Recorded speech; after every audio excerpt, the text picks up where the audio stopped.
ஆங்கில புத்தாண்டு கேளிக்கை விருந்துகளுக்கு ஏற்பாடு செய்யும் ஹோட்டல்கள் மற்றும் விடுதிகளுக்கு கோவை போலீஸ் கமிஷனர் அறிவுரை வழங்கினார்.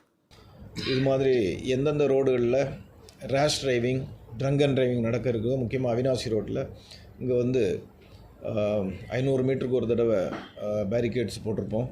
அதே போல் ஆங்காங்கே ஷாமியானா போட்டு வாகனங்களை அதிவேகமாகவும் மற்றும் வாகன விதிகளை மீறி ஓட்டுபவர்களையும் அழைத்து அங்கு நடவடிக்கை எடுப்பதற்காக ஷாமியானாக்கள் போட்டு அங்கே பாதுகாப்புக்காக காவலர்கள் நியமிக்கப்பட இருக்கின்றார்கள். சட்டம் ஒழுங்கு மற்றும் டிராஃபிக் காவலர்கள் எல்லா இடங்களிலும் விசிபிள் போலீசிங் என்ஷூர் பண்ணுறது மாதிரி இருப்பாங்க. அதே போல் எங்கெங்கு இந்த புத்தாண்டு தொடர்பாக நிகழ்ச்சிகள் நடக்க இருக்கின்றதோ அவர்களுக்கெல்லாம்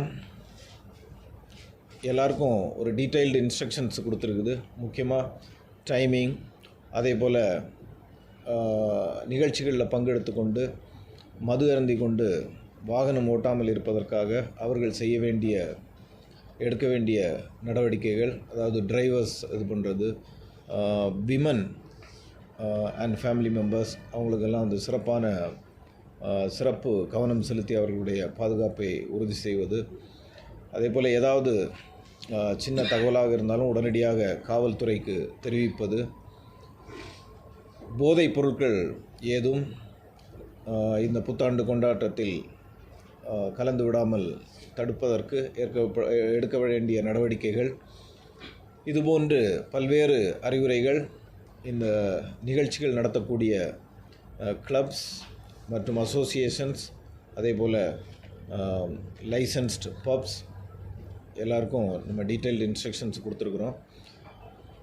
மொத்தமாக நமக்கு புத்தாண்டு மிக மகிழ்ச்சியான நாள். அந்த நாளில் மக்கள் மகிழ்ச்சியாக இருப்பதற்கு காவல்துறை எல்லா உதவிகளையும் செய்யும்.